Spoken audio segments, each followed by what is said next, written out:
बुधवारी रात्रीपासून पडत असलेल्या पावसामुळे बांदा दाणोली जिल्हा मार्गावर तेरेखोल नदीचं पाणी आल्यानं तेथील वाहतूक गुरुवारी सकाळपर्यंत ठप्प होती।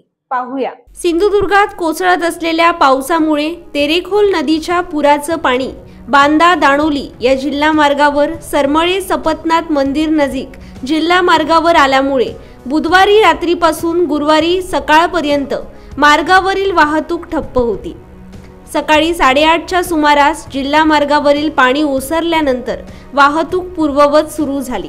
वाहतूक ठप्प झाल्यामुळे याचा फटका गोवा, कोल्हापूर, पुण्याकडे येणाऱ्या आणि जाणाऱ्या वाहन चालकांसह प्रवासी, नोकर व कामगार वर्गाला बसला। पावसाळ्यात या जिल्हा मार्गालगतची तेरेखोल नदी नेहमी दुतडी भरून वाहत असते। जिल्हा मार्ग आणि नदी यांच्यामध्ये संरक्षक भिंत अथवा कठडा नसल्यामुळे या जिल्हा मार्गावरून सुसाट वेगाने जाणाऱ्या वाहनांसाठी हा मार्ग वाहतुकीस धोकादायक बनतो।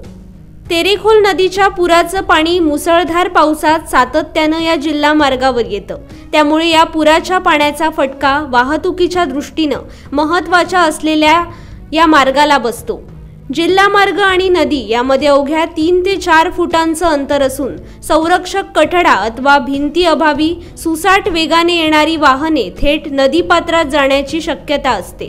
पर्यटनासह वाहतुकीच्या दृष्टीनं हा जिल्हा मार्ग महत्त्वाचा असून गोवा, कोल्हापूर, पुण्याकडे जाणारी हजारो वाहने सावंतवाडी मार्गे न जाता याच मार्गाने जातात।